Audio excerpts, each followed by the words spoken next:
We cannot manage what we cannot measure, and we need to measure what we treasure. Meaning to say, on that note, I am very thrilled to announce that we will be announcing on, we will be switching on the first ever most comprehensive Philippine-made carbon calculator.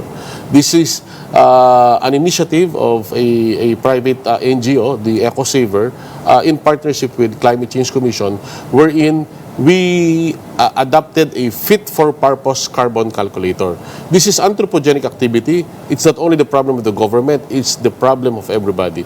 That's why we will encode how much rice do we eat, how much vegetable do we eat, how many flights do we have. So you can track your own. Yes, this is what we call the carbon footprint calculator.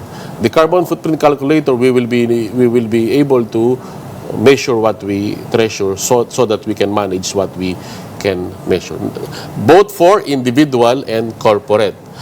If we are above the average, then the same digital management will provide how many trees we need to plant. And we adopted, for the city, we adopted coconut, tree of life, and then we also adopted moringa. And then riverbank, we are adopting bamboo. For this also, we are also adopting as simple as kamote. So, paano po ang kwento nito? Lamanizing climate language, grade 1 pa lang tayo, tinuturo na ang awiting bahay kubo, kahit munti ang halamang doon ay sari-sari. On that note, we adopt a whole of community approach. That's why on the 23rd of November, actually from 21 to 25, we will be also launching what we call the Climate Change Task Force. Yan.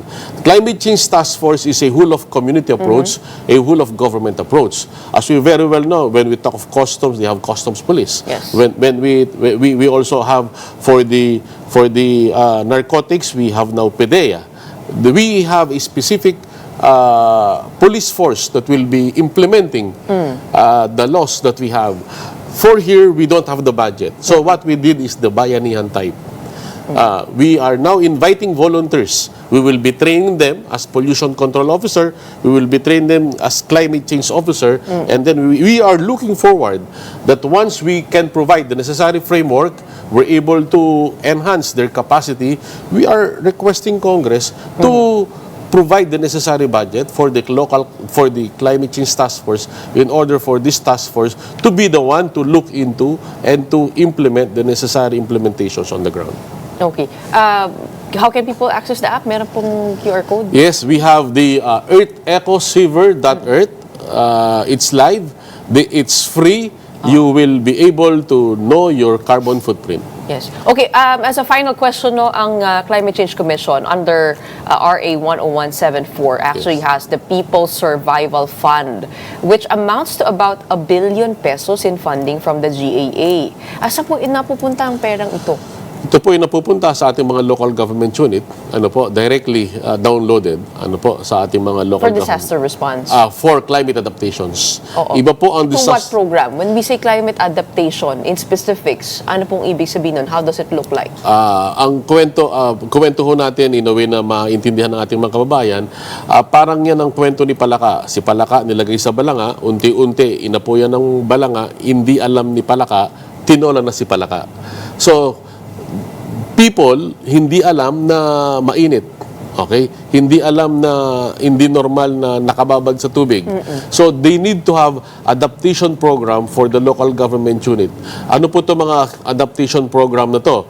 We can have, number one, mitigation as functions of adaptations. Parang isang bala, dalawang ibon. We can have that.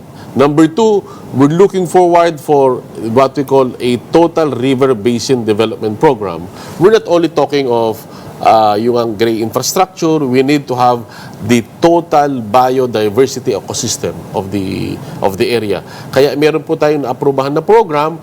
They need to make use of, there are some specific seedlings of mangrove na pwedeng gamitin, bamboo na pwedeng gamitin. At the same time, magkaroon ng food security program. We call it a total biodiversity program within the river basin. Number two, we also have a support sa ating mga agricultural sectors. That's why we provide a school for fisher folks, a school for our agricultural sectors, using our partnership with the different state universities. So we provided for that specific agricultural innovations program. We also provide for early warning device as an adaptation program. And then we're looking forward for more planting this year, for more planting of bamboo, coconut, and moringa. Moringa is known to be a superfood. Bamboo is known to be a high-value crops. We have a lot of bamboo tinik.